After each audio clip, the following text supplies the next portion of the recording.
అనే నేను నాగేంద్రరావు కొండ అనే నేను ఆంధ్రప్రదేశ్ శాసన పరిషత్ సభ్యునిగా ఎన్నికైనందున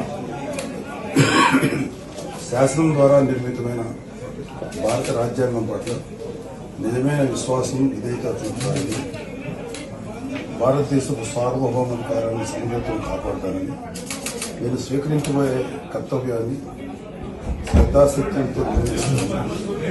సత్యనిష్టతో ప్రతిజ్ఞ చేస్తున్నాను అనే నేను ఆంధ్రప్రదేశ్ శాసన పరిషత్ సభ్యుడినైన నాగేంద్రరావు అనే నేను పరిషత్ నియమాలకు కట్టుబడి ఉంటానని, వాటిని అనుసరిస్తానని, పరిషత్తు మర్యాదలను పాటిస్తానని, సాంప్రదాయాలను గౌరవిస్తానని సత్యనిష్టతో ప్రతిజ్ఞ చేస్తున్నాను.